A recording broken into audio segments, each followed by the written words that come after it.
변화된 사람들. 기독교는 변화의 뿌리를 두고 있습니다.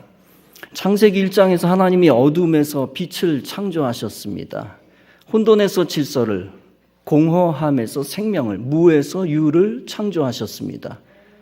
이 세상에 나타난 가장 큰 변화의 사건이 있습니다. 그것이 무엇일까요? 다름 아닌 예수 그리스도의 부활 사건입니다. 또 영원하신 하나님께서 유한한 인간의 몸을 입으신 것입니다.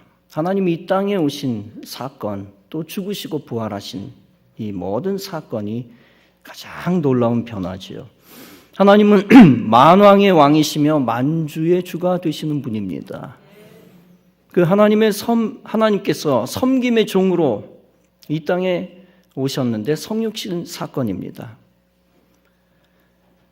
놀라운 이러한 변화는 우리는 지구상 어느 곳에서도 찾아볼 수가 없습니다. 그 큰 변화의 사건 속에서 인간과 세상이 변하는 구원의 역사가 시작된 것입니다. 한마디로 기독교는 변화의 종교입니다. 기독교가 전파된 가정과 사회는 모두 변화되었습니다. 예수님을 만난 그를 영접한 사람들은 다 변하여 새 사람 되었습니다. 어부가 변하여 사도가 되었습니다. 수전노가 변하여 봉사자가 되었습니다. 창녀가 변하여 성녀가 되었습니다. 위선자가 변하여 진리의 사람이 되었습니다. 병자가 변하여 건강한 새 사람이 되었습니다. 박해자가 변하여 순교자가 되었습니다. 이처럼 기독교 2000년의 역사는 한마디로 변화의 역사입니다. 두 제자가 엠마오로 내려가고 있었습니다. 예수님이 죽으시고 돌아가신 후 그들이 낙심하고 실망했습니다. 그들은 근심 어린 얼굴로 낙향하고 있었습니다. 그러나 그들은 부활하신 주님을 만난 후 새 사람으로 변화되었습니다. 소망의 사람으로 다시 힘을 얻었고 사명을 위해 새 출발했습니다. 그들은 과연 어떻게 변화되었을까요? 본문은 말씀합니다. 그들의 눈이 밝아져 그인 줄 알아보더니 예수는 그들에게 보이지 아니하시는지라. 부활하신 주님을 만난 그들은 눈이 밝아졌습니다. 생명의 주, 진리의 주, 능력의 주, 사랑의 주가 되시는 예수님을 알아보았습니다.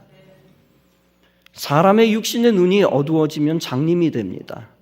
이성의 눈이 어두워지면 때로는 무식한 자가 되기도 하지요.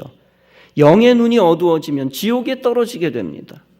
반면에 밝은 눈을 가진 사람은 복 있는 사람입니다.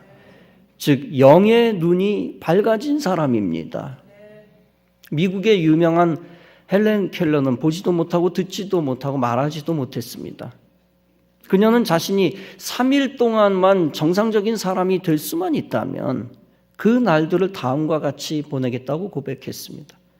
첫날은 그동안 나에게 친절을 베풀어 준 사람을 만나 그 고마운 얼굴들을 마음껏 보고 실컷 이야기를 나누겠습니다. 그리고 갓난 아이들의 티 없이 천진한 얼굴들을 보고 싶습니다. 남은 시간은 되도록 많은 책을 읽겠습니다. 둘째 날은 새벽에 일어나 떠오르는 태양을 보겠습니다. 그리고 박물관에 가서 인류가 이룩한 발전의 발자취를 살펴보겠습니다. 미술관에도 방문하여 인간들의 놀라운 창조력을 음미해 보고 싶습니다. 셋째 날은 대자연의 아름다움을 마음껏 보고 숲의 새소리와 바닷가의 파도 소리도 듣겠습니다. 그리고 사람들이 땀 흘려 일하는 여러 일터를 둘러보고 싶습니다. 저녁에는 극장에 가서 연극 한 편을 보고 하나님이 인간에게 주신 예술성과 아름다움을 감상하겠습니다. 얼마나 보고 싶었으면 그렇게 이야기를 했겠습니까? 그녀에게 있어서 기적을 우리는 매일매일 경험하고 있지만서도요. 우리가 사람들의 얼굴을 볼 수 있다는 것 자체가 얼마나 큰 복인지 모릅니다. 매일 보는 사람들의 얼굴을 식상하게 여기지 말 것입니다. 하나님이 창조하신 자연을 볼 수 있는 것만도 얼마나 큰 복인지 모릅니다. 매일 바라보는 틀에 박힌 모습을 가볍게 여기지 말고 항상 새롭게 여길 것입니다. 헬렌 켈러는 비록 육신의 눈이 어두웠지만 밝은 영혼의 눈을 가졌습니다. 그녀는 양심의 눈, 지성의 눈으로 육신의 장애와 불행을 극복했습니다. 그리고 그녀는 위대한 교육가, 사상가, 봉사자로 많은 사람들에게 감동을 주고 은혜를 끼쳤습니다. 여러분, 세상에는 육신의 눈이 어두운 사람과 영혼의 눈이 어두운 사람이 있습니다. 이 두 사람 중 누가 더 불행합니까? 영의 눈이 어두운 사람이 더 불행합니다. 육의 눈만 가지고는 영의 불행을 극복할 수 없습니다. 그러나 영의 눈으로는 육의 불행을 극복할 수 있습니다. 이사야 6장에서 이사야 선지자는 신령한 눈이 밝아지는 것을 경험합니다. 우시야 왕이 죽던 해의 일입니다. 하늘에 높이 들린 보좌에 앉으신 하나님의 영광을 볼 수 있었습니다. 우시야 왕은 유다 나라의 왕 중 성군 중에 하나였습니다. 그는 나라를 부강하게 했고 강력한 군사력을 키웠습니다. 또한 그는 산업을 크게 진흥시켰던 이스라엘의 영광스러운 왕이었습니다. 그런데 이 왕이 죽었습니다. 민심은 흉흉해졌고 주변에 있는 나라들과 민족들은 유다 나라를 엿보기 시작했습니다. 이때 민족과 나라의 장래를 생각하며 안타까운 심정을 가진 자가 이사야였습니다. 그는 하나님께 눈물로 간구했고 하나님은 성령으로 그를 감동시켰습니다. 하나님은 이사야의 눈을 열어 만군의 여호와의 영광을 보게 하셨습니다. 이사야는 새로운 비전을 발견했고 할 일을 깨달았습니다. 이렇게 하나님이 영의 눈을 열어주시니까 선지자도 새롭게 다시 변화된 것입니다. 하나님이 엘리사의 사환의 눈도 열어주셨습니다. 열왕기하 6장은 말씀합니다. 기도하여 가로되 여호와여 원컨대 저의 눈을 열어서 보게 하옵소서 하니 여호와께서 그 사환의 눈을 여시매 그가 보니 불말과 불병거가 산에 가득하여 엘리사를 둘렀더라. 하나님이 허락하셔서 게하시의 눈이 밝아졌습니다. 그래서 그는 하늘의 불말과 불병거가 선지자 엘리사를 둘러치는 것을 보았습니다. 그 후 게하시는 두려움을 떨쳐버리게 되었습니다. 그는 하나님의 영광을 찬양하면서 끝까지 선지자를 모실 수 있었습니다. 야곱이 변화된 것도 눈이 밝아졌기 때문입니다. 창세기 28장은 말씀합니다. 야곱이 잠이 깨어 가로되 여호와께서 과연 여기 계시거늘 내가 알지 못하였도다. 그는 지팡이 하나만 들고 야곱이 지팡이 하나만 들고 도주 행위를 했죠. 겁에 질려 형의 낯을 피한 바 있습니다. 그는 정처 없이 외삼촌 집을 향하여 도망쳤습니다. 그러던 그가 영의 눈이 밝아져 하나님이 자기와 함께 하신 것을 보게 되었습니다.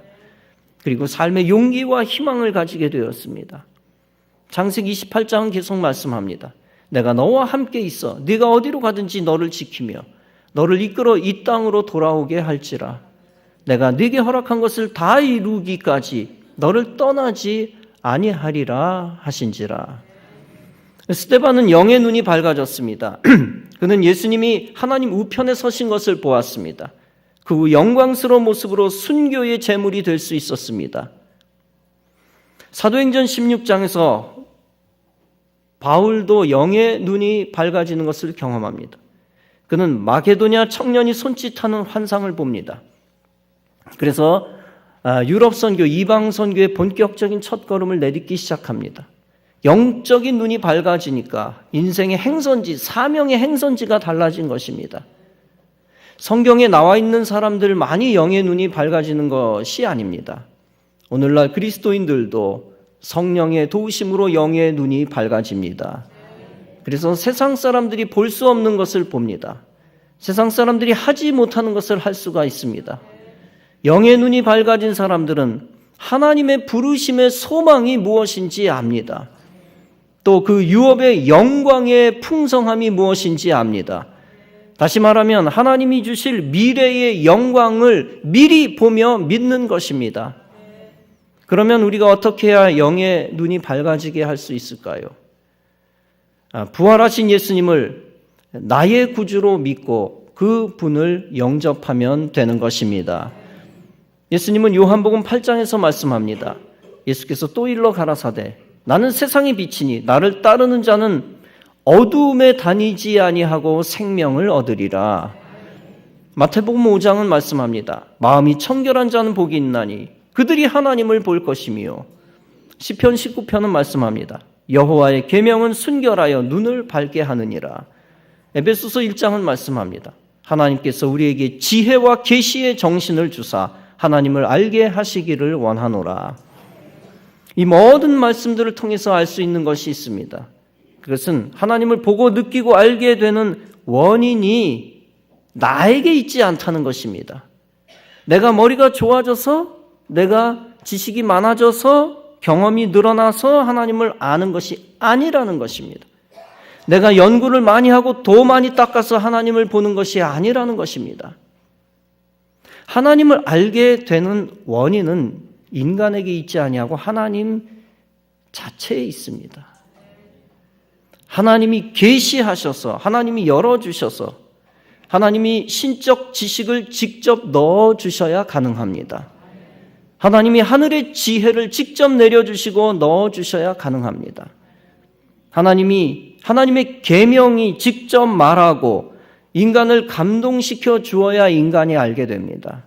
그렇지 않으면 인간이 절대 알 수 없습니다. 다시 말하면 하나님이 직접 작정하시고 역사하셔야, 그 인생을 만지셔야 인간이 변화되어지는 것입니다. 내가 인격 수양 많이 하고 책 많이 읽어서 변화되는 것이 아닙니다. 내가 상담 수업을 많이 듣고 아버지 학교를 2번, 3번 이수해야 변화되는 것이 아닙니다. 잠깐 눈물 흘리고 감동하고 변화된 것처럼 느낄 수는 있습니다. 약간의 도움은 있습니다. 그러나 인간이 인간을 근본적으로 변화시키며 인간 간의 갈등이 없어지는 것이 아닙니다. 수업 잘 듣고 선생 잘 만나 성품이 변화되는 것이 아닙니다. 언젠가도 말씀드렸다시피 인간의 성품은 영원히 바뀔 수 없습니다. 단지 환경과 조건에 따라 누르고 진압되어지는 것뿐이고 신용하고 예의 차리는 것뿐입니다. 인간이 인간을 바꾸겠다고 나서는 것은 어떤 면에서 인본주의적인 교만입니다. 오직 사람의 성품을 완전히 바꾸시는 분은 하나님밖에 없습니다. 그리스도의 피로써 죄에서 해방되는 것입니다. 그리스도께서 회개의 영을 부어주셔야 회개하고 새 사람 되는 것입니다. 내가 회개하여 새 사람 되는 거 아닙니다. 내 힘으로만 회개하면 시간이 지나면 또다시 원점으로 돌아옵니다. 강력한 육의 힘, 죄의 힘에 끌려 다시 하나님과 멀어지게 됩니다. 오직 회개도 내가 직접 하는 것이 아니라 하나님이 은혜 주셔야 가능한 것입니다. 깜짝 놀랄 만한 사실이죠. 회개, 내가 한 줄 알았지만 하나님이 그것도 은혜 주셔서 내가 회개했다. 하나님이 회개시켜 주시는 놀라운 은혜를 부어주셔야 진정한 회개가 되는 것입니다. 하나님이 직접 생각과 마음을 만져주시고 하나님이 강권적으로 결단시켜 주셔야 됩니다. 하나님이 영의 눈을 열어주셔서 계시의 은혜로 깨달을 때만 회개도 가능한 것입니다. 그러므로 회개도 인간의 공로가 절대 아니다라는 사실을 알아야 합니다. 회개가 인간의 공로라면 인간이 잘나서 새 사람 되는 것입니다. 그렇지 않겠어요? 잘못됐습니다, 하나님. 이것조차 인간의 공로라면 인간이 잘나서 새 사람 되는 것이죠. 인간의 공로에 달려 있다면 결단력이 좋은 인간만 새 사람 된다고 할 수 있습니다. 그러나 절대로 인간의 공로에 의해 회개하고 새 사람 되는 것이 아닙니다. 인간의 의의는 전혀 없습니다. 인간의 의로움 전혀 없습니다. 회개조차도 하나님의 개입하심과 계획하심과 사랑하심의 역사를 통해 가능한 것입니다. 엠마오의 제자들이 변화된 것은 예수님이 그들에게 다가가셨기 때문입니다. 본문은 말씀합니다.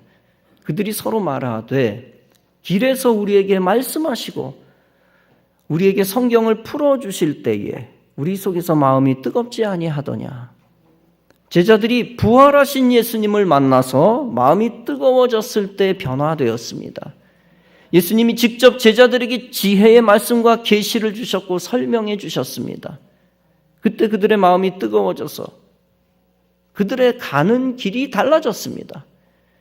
그러므로 우리는 그 어떤 일이 있어도 항상 예수님 만나며 살아야 합니다. 예수님을 만날 때 주님이 우리의 길을 바꾸어 주십니다. 예수님을 만날 때 주님이 우리에게 직접 용기 주시고 소망을 주십니다. 그리고 예수님을 만날 때 주님이 우리를 사명으로 뜨겁게 만드시고 열정을 주십니다. 이렇게 사명으로 뜨거운 열정적인 인생이 되어야 인생의 변화가 오는 것입니다. 특히 사명으로 뜨거워져 변화가 와야 참된 인생의 의미가 생기는 것입니다. 그러므로 우리는 엠마오의 제자들처럼 주님 만나 뜨거워져야 합니다. 그리고 그 거룩한 뜨거움을 지속적으로 잘 유지해야 합니다. 그러면 주님이 가장 귀중한 일거리를 주시고 귀하게 사용하실 것입니다. 세계적으로 유명한 뉴욕타임즈 신문사가 세워진 배경이 있습니다. 미국 뉴욕의 조지 존스라는 청년이 그릇 소매상에서 점원 노릇을 하고 있었습니다. 이 청년을 유심히 관찰하고 있었던 이웃의 한 사람이 있었습니다. 그는 신문기자인 헨리 레이몬드라는 사람입니다. 그는 청년 조지 존스의 일에 대한 열정이 마음에 들었습니다. 그가 일에 대한 열정 가진 것을 마음 들어 했습니다. 개방적이고 긍정적인 성격과 부지런한 그의 생활이 마음에 들었습니다.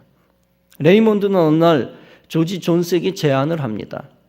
자네의 열정과 나의 패기를 합치면 성공할 것 같은데 우리 둘이서 신문사를 시작해 볼 마음이 없나? 이렇게 해서 두 사람이 시작한 것이 오늘날 세계적으로 유명한 뉴욕타임즈입니다.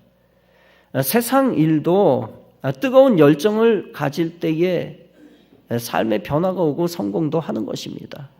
그런데 하나님을 향한 열정이 있으면 하나님 앞에서 빛나는 그릇으로 사용되어지는 것입니다. 하나님 앞에서 빛나는 그릇이 되면 세상에서도 큰 일을 하게 됩니다. 궁극적으로 하나님이 원하시는 제자가 되어 제자처럼 변화된 삶을 다시 살게 됩니다. 그 변화된 삶을 통하여 이전보다 이후에 가치 있는 인생이 됩니다. 더욱 보람 있는 인생, 행복한 인생으로 바뀌는 것입니다. 본문은 말씀합니다. 곧 그 시로 일어나 예루살렘에 돌아가 보니 11사도와 및 그와 함께한 자들이 모여 있어. 그렇게 말씀을 합니다. 처음에 제자들이 엠마오로 가고 있었습니다. 그러나 이제 예수님이 그들을 만나주시고 계시하시니까 그들의 마음이 뜨거워졌습니다. 마음이 뜨거워져 사명감에 불타니까 가는 길이 예루살렘으로 다시 정해졌습니다. 그것이 중요한 것입니다. 변화되었다는 것은 가는 길이 달라졌다는 얘기입니다. 사명의 길, 참된 제자의 길, 예수님이 원하시는 길을 다시 갔습니다. 존재가 변화되니까 행동이 새로워지고 변화된 것입니다. 이처럼 예수님이 우리 속에 있는 것들을 건드려 주실 때 우리의 존재가 바뀝니다. 내가 나의 존재를 바꾸는 것이 아니라 주님이 우리를 만져주셔서 우리가 바뀌는 것입니다. 주님이 우리의 존재를 바꾸어 주시면 가는 길이 달라집니다. 시편 1장은 말씀합니다. 대저 의인의 길은 여호와께서 인정하시나 악인의 길은 망하리로다. 변화되지 않고 옛 습성 붙들고 사는 인생은 악한 길, 망하는 길로 가는 겁니다. 반대로 변화되어 옛 습성을 버린 인생은 의인의 길로 갑니다. 의인의 길로 방향을 틀어 다시 가는 인생이 변화된 인생인 것입니다. 부활하신 예수님을 만난 두 제자의 길이 달라졌습니다. 낙향하는 길이 상경하는 길로 바뀌었습니다. 절망의 길이 희망의 길로 변했습니다. 그저 겨우 근심을 서로 나누며 넋두리를 하던 무리가 기쁜 소식을 전하는 길로 바뀌었습니다. 위로받아야 하는 불행한 인생이 이제 남을 구원하는 행복한 인생으로 바뀌었습니다. 스스로 가치 없고 마지못해 사는 인생이 사명으로 살맛 나는 인생으로 바뀌었습니다. 여러분들도 지금보다 더욱 나은 인생으로 다 변화되시기를 바랍니다. 그래서 여러분 스스로도 살리고 다른 사람도 살리는 귀한 인생이 되시기 바랍니다. 스웨덴의 화학자 알프레드 노벨은 세계적으로 역사적으로 유명한 사람입니다. 어느 날 아침 신문을 보고 그는 아연실색했습니다. 다이너마이트를 발명한 알프레드 노벨 어제 사망. 그는 전쟁에서 더 많은 사람을 죽이는 방법을 고안해낸 사람. 그리고 이제 큰 부자가 되었으나 그는 죽고 말았다. 그는 큰 충격을 받았습니다. 위와 같은 평가가 그의 마음을 너무나도 아프게 했습니다. 그래서 그는 새로운 결단을 내리고 자신의 재단을 활용해 노벨상을 만들었습니다. 이제 남을 위해 사는 삶, 이제부터 세계를 위해 헌신하는 변화된 삶의 모습이 된 것입니다. 그는 의미 있는 한마디 말을 남겼습니다. 사람은 누구나 인생의 한가운데서 자기의 묘비명을 고쳐 쓸 기회를 가져야만 한다. 사랑하는 성도 여러분, 여러분의 모습 그대로 그냥 놔두고 이 세상을 마감해도 괜찮습니까? 조금도 변함없이, 아니 오히려 신앙적으로 퇴보하는 모습으로 인생을 끝내도 괜찮습니까? 이제 많지 않은 인생의 시간을 남겨놓고 다시 한번 변화의 기회를 붙드시기 바랍니다. 주님이 여러분을 계속 두드리실 때 주님 모시고 주님의 다스림을 받으시기 바랍니다. 여러분이 달라지고 새 일을 다시 하는 순간이 있어야 합니다. 예수님이 여러분을 자주 찾아오시도록 예수님께 마음을 여시기 바랍니다. 주님이 여러분에게 명령하신다고 여길 때 여러분이 순종하고 결심하시기 바랍니다. 억지로 여러분 스스로 여러분의 인생을 바꾸려고 애쓰지 마십시오. 오직 주님이 여러분에게 회개의 영을 부으시도록 주님께 달라고 하시기를 바랍니다. 또한 여러분을 뜨겁게 만드시도록 은혜 받을 기회를 귀히 여기고 사모하고 붙드시기 바랍니다. 이사야 55장은 말씀합니다. 너희는 여호와를 만날 만한 때에 그를 찾으라. 가까이 계실 때에 그를 부르라. 악인은 그 길을, 불의한 자는 그 생각을 버리고 여호와께로 돌아오라. 그리하면 그가 긍휼히 여기시리라. 이처럼 은혜 받을 만한 때에 은혜 받아 뜨거워지는 길이 새로워지고 변화되는 길입니다. 항상 은혜의 수단을 귀히 여기고 주님이 은혜 주시기 위해 던져주신 은혜의 방법, 은혜의 수단들을 귀하게 여기고 교회를 통해 주어진 은혜의 수단을 적극 활용하시기 바랍니다. 그리고 전적으로 주님을 의지하시기 바랍니다. 그러면 영혼과 인생을 바꾸시는 부활의 능력이 여러분을 새롭게 바꾸실 것입니다. 실패의 길에서 사명 있는 복된 길, 영적 승리의 길로 바꿔 주실 것입니다. 이렇게 예수 안에서 변화된 가치 있는 새로운 인생이 되어 귀한 사명 감당하고 복을 받아 능력 있게 제2의 제자의 삶을 살아가는 복된 여러분의 인생이 다 되어지기를 주님의 이름으로 축원합니다.